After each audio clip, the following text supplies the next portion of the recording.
नमस्कार दोस्तों, स्वागत है आपका गौरव क्लासेस में। ज्योग्राफी शाम के 7 बजे डेली चलता है, उसी की कड़ी में यह अगली कड़ी है। इससे पहले लगभग 12 वीडियो हम लोग डाल चुके हैं। तो अभी आप नए हैं तो आप जाके लाइन से वो सारे लेक्चर पढ़े प्लेलिस्ट में पढ़े हैं, उन सभी को आप एक एक करके उठा के देख लीजिए, ठीक है ना। हाँ, अभी ये वीडियो आप देख सकते हैं, ये समझ में आ जाएगा, कोई दिक्कत नहीं है क्योंकि नया टॉपिक है। लेकिन फिर भी कनेक्टिविटी के लिए आप इससे पुराने पूरे वीडियो जरूर देखिए। अगर आप नए चैनल पे हैं तो आप सब्सक्राइब जरूर करिए, ठीक है ना। घंटी जरूर बजा लीजिएगा ताकि आपको नोटिफिकेशन मिलता रहे। उसके साथ साथ इस चैनल पे आपको बहुत सारे सब्जेक्ट मिलेंगे, इंग्लिश में मिलेगा, रीजनिंग में मिलेगा, मैथमेटिक्स तो बहुत दिन से चल रहा है। तो एक कंप्लीट एसएससी का आपको यहाँ पर सारी चीजें मिल जाएंगी। बैंकिंग से रिलेटेड भी सारी चीजें आपको मिल रही हैं और यूपी ट्रिपल एससी के जितने भी वेरियस एग्जाम है उन सब में आपके लिए बहुत ही फायदेमंद हो सकता है। मेरे लिए आप क्या जोड़ सकते हैं, मैं आपको जीएस शाम को 7 बजे ज्योग्राफी चल रहा है, मॉर्निंग में सुबह 7 बजे आप करंट अफेयर पढ़ सकते हैं। उसके साथ साथ बहुत ही बड़े वे में हम लोग स्टैटिक भी देखते हैं। आइए, आज हमारा जो ज्योग्राफी का चैप्टर है ये हमारा है भारत के तटीय मैदान एवं द्वीप। जब हम भारत का विस्तार पढ़े थे तो भारत के विस्तार में हमने 4 भागों में बांटा था। एक था उत्तर का पर्वतीय क्षेत्र, दूसरा था उत्तर का विशाल मैदान, तीसरा था भारत के तटीय प्रदेश एवं द्वीप, और चौथा था प्रायद्वीपीय भारत। तो इससे पहले हम लोगों ने क्या पढ़ लिया है, उत्तर भारत का मैदान पढ़ लिया है। लेकिन अब इसी कड़ी में नेक्स्ट हम लोग का पढ़ना है भारत के तटीय मैदान एवं द्वीप के बारे में। तटीय मैदान क्या है, कोस्टल प्लेन क्या है, जरा समझते हैं आसानी से। देखो, हमारे भारत में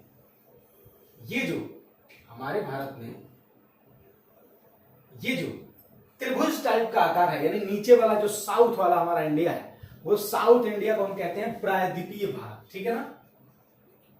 प्रायद्वीपीय भारत, ठीक है ना। इस प्रायद्वीप का मतलब क्या होता है, जो 3 ओर से यानी 3 ओर से जल से घिरा है। तो आप जानते हैं इधर भी जल है बंगाल की खाड़ी, इधर भी जल है हिंद महासागर, इधर भी जल है अरब सागर, ठीक है ना। तो जो 3 तरफ से जल से घिरा हो उसे हम प्रायद्वीप कहते हैं। तो तट क्या कहते हैं, तो तट भूखंड का वह हिस्सा, यानी लैंड मास का वह हिस्सा जो किसी जल के साथ लगा हो। भूखंड का वह हिस्सा जो किसी जल के साथ लगा हो उसे हम क्या बोलते हैं, तट कहते हैं, कोस्टल कहते हैं। और अगर वो मैदान है तो उसे हम क्या बोल देंगे, तटीय मैदान। और मैदान का डिफिनेशन हमने क्या बताया था कि अगर समुद्र तल से ऊंचाई उसकी 300 मीटर है तो उसे हम क्या बोलते हैं, मैदान, ठीक है ना। द्वीप क्या है, तो द्वीप क्या है, तो जो ऐसा भूखंड जिसके चारों तरफ क्या हो, ऐसा भूखंड जिसके चारों तरफ जल हो उसे हम द्वीप कहते हैं, आइलैंड कहते हैं, ठीक है ना। ध्यान रखिएगा। अब ये नदी के बीच में भी हो सकता है, महासागर में भी हो सकता है, सागर में भी हो सकता है और झील के अंदर भी हो सकता है, ठीक है ना। द्वीप का बेसिकली फॉर्मूला ही है कि जिसके चारों तरफ क्या हो, जल हो, उसे हम क्या बोलते हैं, द्वीप कहते हैं, ठीक है ना। अब ये झील में भी हो सकता है, सागर में भी हो सकता है, महासागर में भी हो सकता है और नदी के बीच में भी हो सकता है। ध्यान रखिए। तो आई होप आपको तट क्या होता है, तटीय मैदान क्या होता है आपको क्लियर हो गया होगा, द्वीप क्या होता है ये भी आपको क्लियर हो गया होगा। तो आइए चलिए सीखते हैं भारत के तटीय मैदान और द्वीप के बारे में। यानी भारत का जो तटीय मैदान है उसको हम क्या कहते हैं और द्वीपों के बारे में आइए चलते हैं, एक एक करके सीखते हैं। देखिए,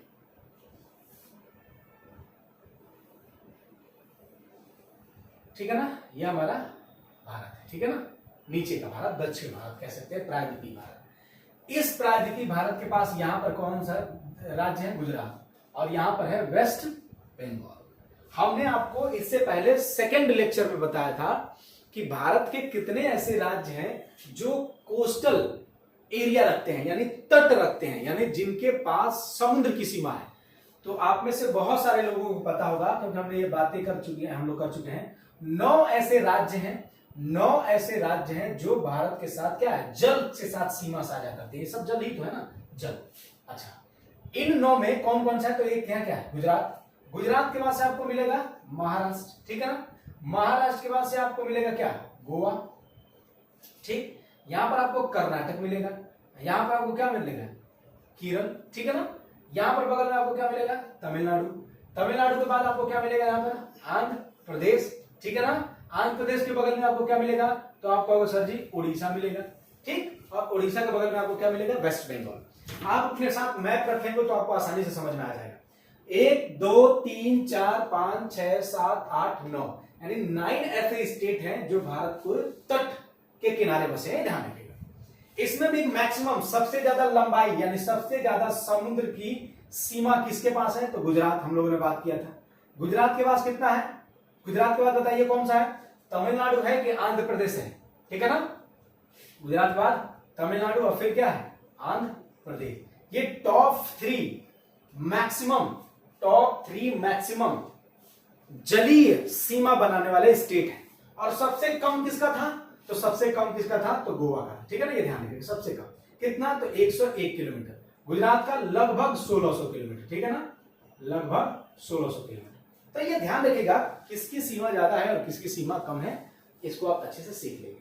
अब हमें क्या पढ़ना है कि किसकी सीमा को हमको क्या जानना है, क्या कहते हैं। इसको मिटा दें, इसको तो हम पहले ही बता चुके हैं आपको, तो इसको तो कोई बड़ी बात नहीं है। आइए अब नेक्स्ट देखते हैं। देखो ये जो गुजरात का कोस्टल है ना, गुजरात का कोस्ट, इस गुजरात के कोस्ट को हम कहते हैं काठियावाड़ तट। क्या बोलते हैं? काठियावाड़ तट। क्या बोलते हैं? काठियावाड़ तट कहते हैं। ठीक, अच्छा। अब देखो यहां पर है महाराष्ट्र और यह है गोवा, यानी हम कह सकते हैं कि महाराष्ट्र से लेके गोवा के बीच में, महाराष्ट्र से लेके गोवा के बीच में, ध्यान रखिए शुरुआत होता है महाराष्ट्र से और फिर कहां तक जाता है? गोवा तक। तो महाराष्ट्र से लेके गोवा तक जो तट है इसको हम कहते हैं कोंकण तट। कोंकण तट, ठीक है ना। महाराष्ट्र से लेके गोवा तक के तट को हम क्या बोलते हैं? कोंकण तट। अब गोवा से शुरू होता है और कर्नाटक तक, गोवा से लेकर पूरे कर्नाटक था, यानी केरल जहां स्टार्टिंग होता है उससे तक, यानी मोस्टली हम कह सकते हैं कि कर्नाटक के तट को क्या कहते हैं? इसमें मैक्सिमम एरिया कितना है? कर्नाटक और गोवा का। इसमें मैक्सिमम एरिया किसका है? तो महाराष्ट्र का। इसमें गुजरात का। ठीक है ना, ध्यान रखिए। इसको हम क्या बोलते हैं? तो आप कहोगे सर जी कन्नड़ तट कहते हैं। सिंपल सी बात है। कन्नड़ कहां बोली जाती है?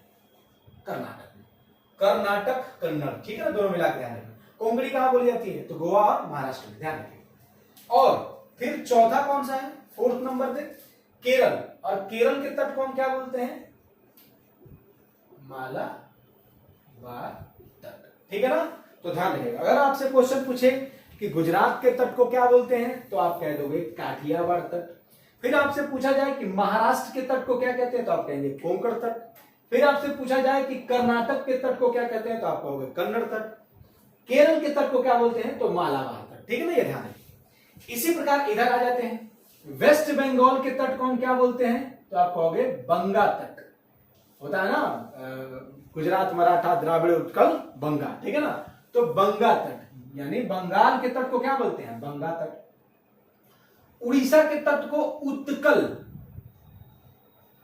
उत्कल तट कहते हैं। उड़ीसा के तट को क्या बोलते हैं? उत्कल तट।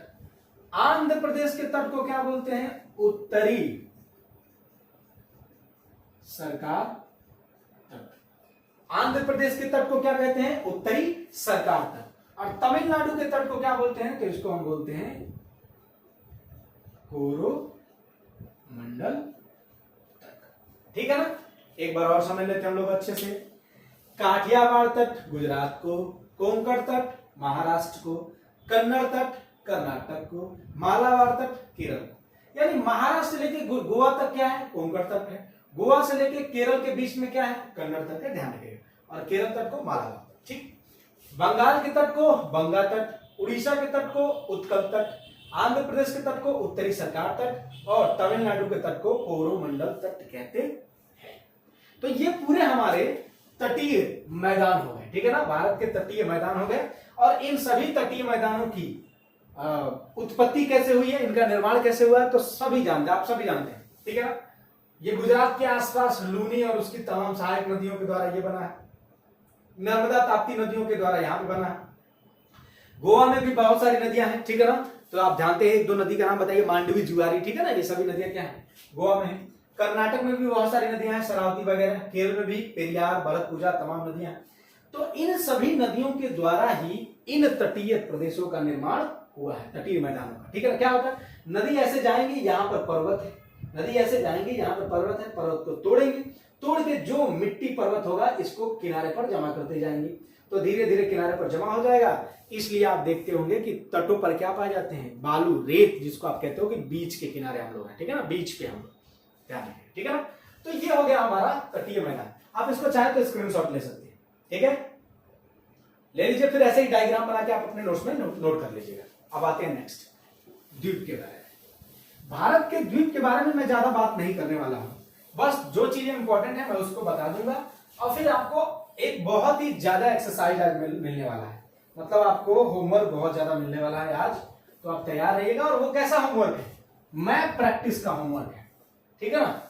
आइए द्वीप के बारे में जानते हैं। तो द्वीप भारत में बेसिकली 3 जगह पे है। कहां पर है, अरब सागर, अरब सागर, बंगाल की खाड़ी, और तीसरा क्या है, हिंद महासागर, हिंद महासागर, ये 3 जगह पे है। अरब सागर में है कुछ द्वीप भारत के, कुछ द्वीप बंगाल की खाड़ी में है, कुछ द्वीप हिंद महासागर में, ठीक है ना। अब इन तीनों को समझते हैं। देखो हिंद महासागर में तो द्वीप बहुत से हैं, लेकिन भारत का अधिकार उन्हीं द्वीप पर होगा जिनको, जिस क्षेत्र, जो भारत के EEZ एरिया में आते होंगे। EEZ एरिया यानी एक्सक्लूसिव इकोनॉमिक जोन, यानी अनन्य आर्थिक क्षेत्र, तट से कितने किलोमीटर दूर तक होता है, ये जरा बताइए आप। कितने नॉटिकल मील तक होता है, किलोमीटर नहीं, क्योंकि समुद्र में हम कैसे मापते हैं, नॉटिकल मील में। तो आपको बताना है कि एक्सक्लूसिव इकोनॉमिक जोन में तट से लेकर कितने नॉटिकल मील तक फैला होता है। तो भारत के एक्सक्लूसिव इकोनॉमिक जोन में जितने भी द्वीप हैं, ठीक है ना, उतने द्वीपों पर भारत का अधिकार है जो 3 महासागरों में है, 3 वाटर बॉडी में है, ठीक है ना। तो लगभग भारत में 560 कह सकते हैं, 557, कोई गिना नहीं है बेसिकली ज्यादा, लेकिन आप इतना कह सकते हैं, ठीक है ना। इससे भी ज्यादा द्वीप हो सकते हैं, लेकिन ये डाटा इंपॉर्टेंट नहीं है। हाँ, क्या इंपॉर्टेंट है, इंपॉर्टेंट ये है कि सर जी देखो भारत के सर्वाधिक द्वीप कहां पर है, तो आप कहोगे भारत के सर्वाधिक द्वीप बंगाल की खाड़ी में है, ठीक, बंगाल की खाड़ी। फिर उसके बाद से द्वीप कहां है, तो फिर आप कहोगे अरब सागर में, ठीक है ना, अरब सागर में। फिर कहां पर है, तो आप कहोगे हिंद महासागर। यानी भारत के मैक्सिमम द्वीप कहां पर है, भारत के मैक्सिमम द्वीप बंगाल की खाड़ी में है, फिर अरब सागर में है, फिर हिंद महासागर। आप जानते हैं पंबन द्वीप, रामेश्वरम द्वीप, अंडमान निकोबार द्वीप, ये सभी द्वीप कहां पर, बंगाल की खाड़ी में, ठीक है ना, ध्यान रखिए। जबकि अरब सागर में सिर्फ एकमात्र द्वीप समूह है, उसका नाम क्या है, लक्षद्वीप समूह। और लक्षद्वीप के बारे में एक पॉइंट ध्यान रखिएगा कि लक्षद्वीप में कितने द्वीप हैं, लक्षद्वीप द्वीप समूह में कितने द्वीप हैं, तो लक्षद्वीप द्वीप समूह में द्वीपों की संख्या कितनी है, 36। ध्यान रखिएगा, लक्षद्वीप द्वीप समूह में द्वीपों की संख्या 36 है, ठीक है ना। मैक्सिमम द्वीप कहां पाए जाते हैं भारत में, तो वो पाए जाते हैं आपके बंगाल की खाड़ी में, फिर अरब सागर में, और फिर हिंद महासागर में, ठीक है ना। ये तीनों चीजें ध्यान रखिएगा, इतनी चीजें आपको ध्यान रखना है। और आप क्या क्या ध्यान सकते हैं, अब मैं क्या करता हूं, आपको कुछ वर्क दे रहा हूं, होमवर्क दे रहा हूं, आपको ये काम करना है। आपको घर पे जाके मैप में या फिर गूगल पे कहीं से भी इन सभी द्वीपों की लोकेशन आपको देखना है, ठीक है ना। आइए एक एक करके मैं आपको दे रहा हूं, ठीक है ना। आप उन सभी द्वीपों का नाम लिखेंगे, स्क्रीनशॉट ले लेंगे या फिर कुछ भी करके, और उन सभी द्वीपों को आप अपने घर में मैप में जरूर देखेंगे, ठीक है ना। कौन कौन से द्वीप हैं, तो आपको देखना है सैडल पीक, ठीक है ना, रामेश्वरम द्वीप, ठीक, फिर आपको देखना है अलिया बेट, खदिया बेट द्वीप, ठीक है ना। फिर आपको देखना है माजुली, माजुली द्वीप, फिर आपको देखना है वेलिंगटन द्वीप, ठीक, फिर आपको देखना है पंबन द्वीप, फिर आपको देखना है एलिफेंटा द्वीप, फिर आपको देखना है हेयर द्वीप, ठीक है। फिर आपको देखना है व्हीलर द्वीप, व्हीलर द्वीप, ठीक है ना, व्हीलर द्वीप, ठीक है। अच्छा, उसके बाद से आपको देखना है रामेश्वरम हो गया, अलियावेट, खलियावेट, माजुली, वेलिंगटन, बम्बन द्वीप, फिर आपका एलिफेंटा द्वीप, हेयर द्वीप, व्हीलर द्वीप, सालसेट द्वीप। फिर आपको देखना है हाँ ये देखना है दमन द्वीप, ठीक है ना, ये भी आपको देखना है। फिर आपको कवरत्ती देखना है, कवरत्ती द्वीप देखना है, ठीक। फिर आपको क्या क्या देखना है, न्यू मूर द्वीप देखना है, न्यू मूर द्वीप देखना है, ठीक है ना, न्यू मूर द्वीप देखना है। और आप कौन कौन से द्वीप देख सकते हो, सर क्रीक देख लेना, सर क्रीक बहुत इंपॉर्टेंट है, सर क्रीक, ठीक है ना। तो इतने सारे द्वीप आप देख लीजिएगा घर पे, ठीक है ना। और ये अगर आप द्वीप आप देख लोगे ना तो आपके दिमाग में ज्योग्राफी बहुत अच्छे से घुस जाएगी, ठीक है ना। तो इसके बाद से हम लोग पढ़ेंगे प्रायद्वीपीय भारत, बहुत ही ज्यादा इंपॉर्टेंट होने वाला होगा आपके लिए, तो अच्छे से अभी से तैयार रहिएगा, ठीक है ना। तो बस हाँ, इसके डिस्क्रिप्शन बॉक्स में आपको डिफरेंट टाइप के लिंक मिलेंगे। तो जीएस बाई जो पांडे सर है, जो टेलीग्राम ग्रुप है, उसको तो आप जरूर ज्वाइन करिए। प्लस हम लोग का एक जो कोर ग्रुप है जिसको हम कहते हैं गौरव क्लासेस, उसे भी आप टेलीग्राम पे जरूर फॉलो करें। उसमें आपको सारे सब्जेक्ट से रिलेटेड पीडीएफ मिलेंगे। प्लस फेसबुक पे भी हम लोग का पेज है गौरव क्लासेस नाम का, उसको भी आप फॉलो करें और हमसे हर जगह से जुड़े, ताकि आपको जहां से भी जो मटेरियल मिले आप उसको कलेक्ट कर लें, ठीक है ना। और अच्छे से पढ़ाई करिए आप लोग। जो भी समस्या है हम लोग से अगर जो सॉल्व हो सकता है आप हमें जरूर बताएं, हम आपकी पूरी तरीके से सहायता करने की कोशिश करेंगे, ठीक है ना। आप पढ़ते रहिए और जल्दी ही आपको जॉब मिले, यही ईश्वर से कामना है। तो चलिए मिलते हैं आपको नेक्स्ट डे 7 AM पे करंट अफेयर के साथ। तब तक के लिए नमस्कार।